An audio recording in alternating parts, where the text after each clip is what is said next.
He whispered, "Is she yours?" I looked at my daughter, then back at him, and closed the door. I've thought about that moment 1,000 times since. The look on his face. The way his hand stayed raised like he was still expecting me to let him in. I didn't feel triumph. I didn't feel pain. I just felt done. But you need to understand how we got there. I was 31 when I married my husband. His name was Gordon Marsh. And when I met him at a work conference in Austin, I thought I'd finally found the version of my life I'd been waiting for. He was steady, thoughtful. He remembered small things, like how I took my coffee and that I hated the smell of gardenias because they reminded me of my grandmother's funeral. Those details mattered to me. They felt like evidence of something real. We dated for 2 years before he proposed. I said yes on a Tuesday evening in our apartment kitchen. No fancy restaurant, no audience, just the two of us and a ring he picked out with his sister's help. It wasn't exactly my taste, but I wore it like it was the most beautiful thing I'd ever owned, because the intention behind it was... His family was something I had to get used to. His mother, Loretta, was the kind of woman who didn't mean to be controlling, or at least that's what I told myself for a long time. She just had opinions about everything, and she delivered them the way people deliver weather updates. Matter of fact, non-negotiable. She had opinions about how I loaded the dishwasher, about the neighborhood we'd chosen, about the fact that I kept my maiden name professionally. She didn't dislike me exactly. I think she just never quite accepted that Gordon had made a decision she hadn't been consulted on. His younger brother Seth was a different kind of problem. Seth was 26 when Gordon and I got married. He'd been living at Loretta's house since dropping out of community college, working odd jobs, filling the in-between hours with a personality that could only be described as resentment wearing a smile. He was charming in the way that exhausts you, always performing, always measuring the room, always trying to figure out what angle worked best with whoever was standing in front of him. He'd made comments about me from the beginning. Nothing I could point to directly. Little things. A look that lasted half a second too long. A joke that wasn't quite a joke. Once at Thanksgiving, he said I was the kind of woman who could make a lesser man do something stupid. Everyone laughed. I didn't know what to do with it, so I laughed too. Gordon didn't notice. Or if he did, he filed it away in the same drawer he filed most things he didn't want to deal with. That was the one flaw I couldn't talk myself around. Gordon avoided conflict the way some people avoid highway driving. Technically manageable, but just not worth the stress. When things got uncomfortable, he went quiet. I'd learned to interpret his silences, the way you learn to read weather patterns after living somewhere long enough. A certain kind of quiet meant he was processing. Another kind meant he'd already decided to let it go. I should have pushed harder on that. The morning everything fell apart, I woke up feeling strange. I'd been tired for 2 weeks, the bone-tired kind that coffee doesn't fix, and something felt different in a way I couldn't explain. I stopped at a CVS on my lunch break and bought a pregnancy test. I took it in the bathroom at work, alone, in a store with a broken lock I was holding shut with one hand. 2 lines. I stood there for a long time. I wasn't scared exactly. We'd talked about having kids. Gordon wanted them. I wanted them, in that abstract future tense way where you know it'll happen eventually, but it still surprises you when it does. I was happy. Quietly, privately, enormously happy. I tucked the test into my purse, still in its wrapper. I was going to tell Gordon that night. Something small and meaningful, just the two of us. What I didn't know was that Seth had spent the past 3 weeks constructing something. I found out later, much later, what had actually happened. Seth had been angling for a loan from Loretta to buy into some business venture that fell apart, and Gordon had been the one to talk her out of giving it to him. Seth had been furious. He needed a way to destabilize things, to shift the dynamic, to get Gordon out of the picture or at least off his back. And somewhere in that rotting logic he landed on me. He'd found a photo of me from a work event. Nothing inappropriate. I'm standing at a bar holding a glass of wine, smiling at someone off camera. He built a story around it. He told Loretta he'd seen me out, that I'd been flirting with a man, that things had gone further than that. He told her I'd come to him in confidence, his word, confidence, to tell him I was pregnant but wasn't sure who the father was. He said he had proof. What he actually had was a document he'd printed from the internet, a template, something he'd found online and altered that looked vaguely like lab results. Anyone who knew anything about prenatal paternity testing would have known it was impossible. You can't get those results in the time frame he was describing. The technology exists, but it takes weeks, and you have to be further along, and it costs thousands of dollars, and you need samples from both potential fathers. None of that had happened. None of it could have happened. I had found out I was pregnant at noon that same day. But Loretta didn't ask those questions. She showed Gordon the document that evening before I got home. When I walked in, they were all there. Loretta, Seth, Gordon's two sisters, Hannah and Meg, who had driven 40 minutes on a Tuesday evening for reasons I didn't yet understand. They were sitting in my living room like they'd been waiting for me, which they had. Gordon was standing near the kitchen doorway. He didn't look at me when I came in. Loretta started talking before I'd even set my bag down. She was using the voice she reserved for serious things, the low-measured one that she probably thought conveyed dignity. She said she knew everything, that Seth had come to her, that I had been carrying on behind her son's back and was now pregnant with another man's child, and had tried to use Seth as some kind of confessor, which made no sense, which I said out loud, that makes no sense, and she kept talking. I looked at Gordon. He was still not looking at me. I said his name. He finally turned, and I saw it, not anger, not even hurt, something that looked like he'd already moved to the other side of something and was watching me from there. Like he'd made a decision before I'd walked through the door. I said, "Seth is lying." I said it clearly, slowly, the way you speak when you need someone to actually hear you. I said, "I found out I was pregnant today. The test is in my purse right now. I just found out at lunch. There is no other man. There is no other anything. Whatever he showed you is not real." Seth said she would say that. And then Gordon said something I will never for the rest of my life forget. He said, "I think you should go, Ivy." My name, Ivy. He said it the way you'd say the name of someone you used to know. Then Loretta said something I won't repeat here, and Hannah grabbed my arm, not gently, and Meg was saying things from across the room, and Seth was standing to the side with his arms crossed, looking like he'd won something. I was being moved toward the door, my own front door, of the home my name was also on, and I kept saying, "Gordon, Gordon, please, just look at me," and he didn't. Just before Hannah got the door open, Loretta got close enough to say something in my ear. It was quiet enough that only I heard it, and it was the kind of thing that I'm not going to repeat it. What I will say is that in that moment, with those words in my ear, something inside me went very, very still. I stopped fighting. I let them move me to the doorway. I stepped out. I heard the door close behind me. I stood on the porch for I don't know how long. My car was in the driveway. My keys were in my purse. The pregnancy test was in my purse. My phone was in my purse. I had, by accident of timing, everything I actually needed. I drove. I didn't know where I was going for the first hour. I ended up at a rest stop off I-35, sitting in a parking space with the engine running, calling my friend Tamsin. Tamsin and I had been friends since college. She lived in Denver, which felt very far away, but she answered on the second ring, and she listened without interrupting for 20 minutes while I talked. She said, "Don't go back tonight." I said, "I don't think I'm going back at all." There was a pause, and then she said, "Okay, come here." I drove through the night. I stopped twice for gas and once for a fast food coffee that I barely tasted. I had about $400 in my checking account that was mine.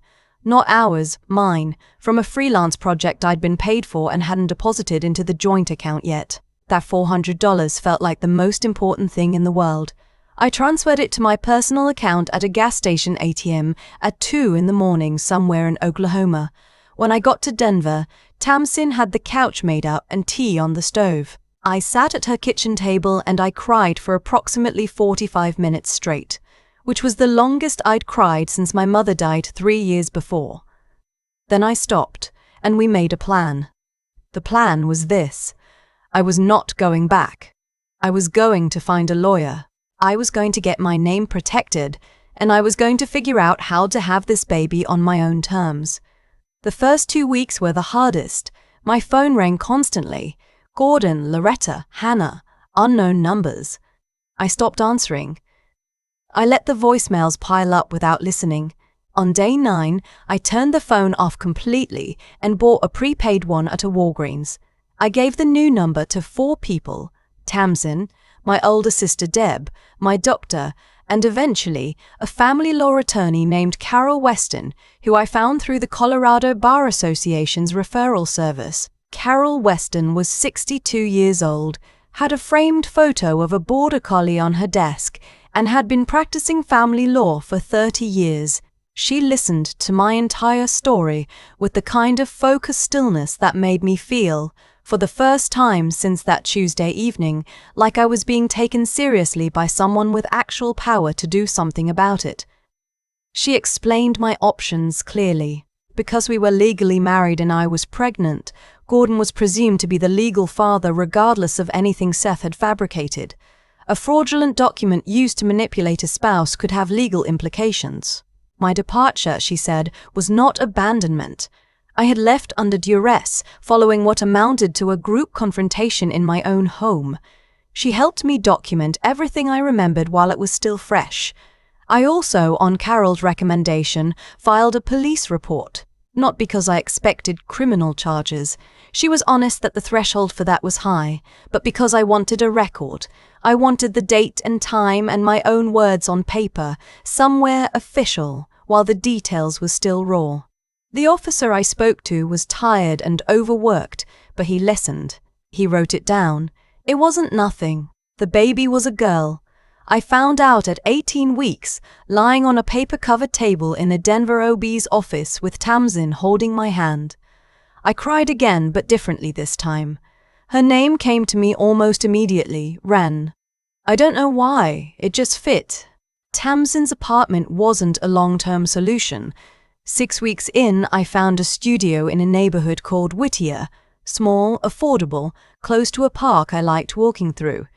I applied for a marketing coordinator position at a non-profit downtown and got it. It paid $47,000 a year, which was less than I'd been making in Austin. But Denver was a new start and I was building something, and the math worked if I was careful. I was careful. The pregnancy was physically easy, emotionally hard. I had weeks where I didn't think about Gordon at all. I had weeks where I thought about him constantly, not with longing exactly, but with a kind of grief for what I'd believed about him. I had loved a version of him that I'd apparently constructed in part from wishful thinking. The man who had stood in that kitchen doorway and said my name like a stranger, that man had always been in there too. I just hadn't let myself see it. Wren was born on a Thursday in March, 7 pounds 4 ounces, with a perfectly round head and her father's eyebrows, which I noted with irony and moved on from. My sister Deb flew in from Portland and stayed for 2 weeks. Tamsin brought food every other day. I had a circle, small but real, and it held. I didn't contact Gordon. He had made no effort to find me that I could verify. Carol tracked a few things on the legal end. Nothing formal had been initiated from his side, and I let the silence be the answer. Life settled into a shape I hadn't expected to find myself in at 32, but that turned out to suit me. Wren was a good sleeper, then a curious crawler, then a toddler who narrated everything she saw with the confidence of a sports commentator. I got promoted at work. I made friends. A neighbor named June who had a daughter close to Wren's age, a co-worker named Priyanka who ran half marathons and convinced me to try one, which I did not enjoy but finished. I didn't think about Texas very often. When I did, it felt like reading a chapter from a book I'd already returned to the library. 2 years and 3 months after the night I drove away, my phone rang. The number was an Austin area code I didn't recognize. I almost didn't answer. I don't know what made me pick up. It was Gordon. He said my name. My real name, Ivy, the one he'd said like a stranger 2 years ago, and this time it sounded different. Broken open, somehow. He said he knew I was in Denver. He said he'd hired someone to find me, and he knew that was probably not okay, but he needed me to hear him out. I said, "How did you get this number?" He said he'd gone through some of my old email contacts. He didn't elaborate, and I didn't ask him to. He started talking. I let him. He told me that 3 months after I left, Seth's story had started unraveling. A woman Seth had tried the same thing with, a different lie. Same general strategy, targeting someone else in the family to redirect blame, had pushed back, hard. She'd recorded a conversation, things had come out. Seth had admitted in a fight with Loretta that the whole neighborhood apparently heard, that he'd fabricated the document about me, that there had never been another man, that he'd done it to get Gordon out of his head, to create chaos, because he was angry, and Gordon had the life Seth thought he deserved. Gordon said Loretta had cried for 3 days, that Hannah had stopped speaking to Seth, that Meg had called me. He mentioned this like it was relevant, and left a voicemail on my old number, which I had never gotten because I'd already changed phones. He said he had thought about calling for 1.5 years before he did it. I said, "Why are you calling now?" He said, "Because I heard you had a baby. Someone from Austin, a mutual acquaintance, had run into my sister Deb at an airport, and Deb, who had no idea that Deb was not a classified source, had mentioned it. I didn't say anything. He asked if the baby was his. I said, I'm going to stop you there." He said, "Ivy, please." I said, "I found out I was pregnant the day you told me to leave. I've told you that once before. I'm not going to make it your information to process on a timeline that works for you." He was quiet for a long moment. Then he said, "Can I come see you?" I said, "No." He said he understood. He said he was sorry. He said it more than once, in more than one way, and I believe that he meant it, the way I believe that people who set fires sometimes really do feel bad about what burned down. Belief in the remorse doesn't rebuild anything. I hung up and sat very still in my kitchen for a while. Ren was asleep. The apartment was quiet. Outside, a car went by slowly, its headlights moving across the wall. I thought about what I felt, and mostly what I felt was clear. 2 weeks later, he showed up. I opened the door because I didn't know it was him. I was expecting June from next door, who sometimes brought over food on Saturday mornings. When I saw Gordon standing in my doorway, the first thing I noticed was how much older he looked. Not old, just marked, like time had pressed itself into him differently. He looked past me, into the apartment. Ren was on the living room floor behind me, playing with a set of wooden blocks she'd arranged into a structure that only made sense to her. She was 22 months old. She had his eyebrows, as I'd noted. She also had his way of concentrating on things. The slight forward tilt, the absolute focus. He saw her. I watched him see her. His face did something I can't fully describe. It wasn't one emotion. It was several, arriving all at once, the way a power surge hits everything in a room at the same moment. He whispered, "Is she?" And he didn't finish the sentence. I looked at my daughter. Then I looked at him, and I closed the door. I stood on my side of it and waited. I heard him on the other side, just his breathing, and then the sound of him taking a few steps back, and then nothing. I went back to Ren and sat down on the floor next to her. She handed me a block without looking up. I took it and held it, and my eyes were dry. I want to be clear about something, because people have opinions about this kind of choice, and I've heard most of them. I'm not a person who believes that punishment is the point. I don't have a fantasy where Gordon suffers in specific and satisfying ways. What I had was a boundary, and the boundary was this. I had built a life. I had built it from $400 and a night drive and a friend who answered on the second ring, and a lawyer who listened, and a job that I'd shown up to every single day. Ren was part of that life. She was not a revelation for him to have. She was not a chapter of his story. She was mine. And I had decided, long before he showed up at my door, that the decision about whether to let him in would be made by me on my terms, with my lawyer's counsel, and not on his timeline. Carol had, in fact, sent a certified letter to Gordon's last known address 3 weeks after his phone call. It outlined, legally and precisely, my position regarding parental rights, visitation, and contact. It was not a threat. It was a document. It said, if you want to establish a legal relationship with this child, here is the process. It also said very clearly that showing up unannounced was not that process. He had shown up anyway. That told me something. And so did closing the door. There are people who will say I was wrong, that Ren deserves to know her father, that he'd acknowledged his mistake, that he'd suffered, that forgiveness is the highest form of strength.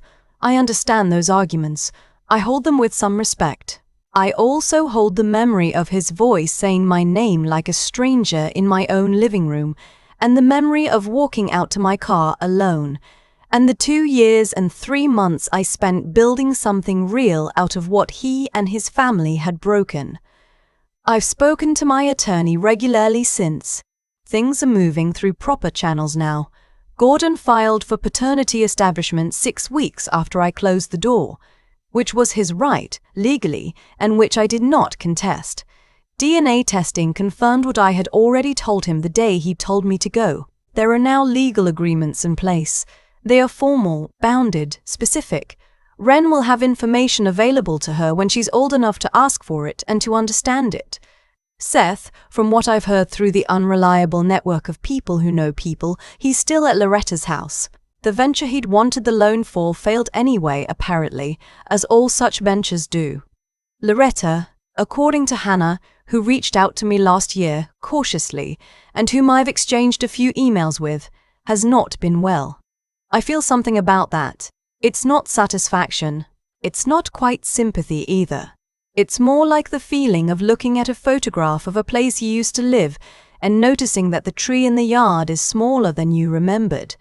I'm not angry anymore. I want to say that clearly, because sometimes people expect women like me to be angry, or they want us to be, because it makes the story neater.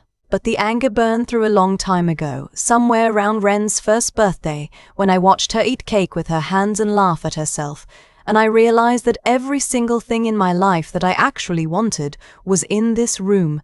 The grief took longer. I grieved the marriage I thought I'd had. I grieved the version of Gordon I'd loved.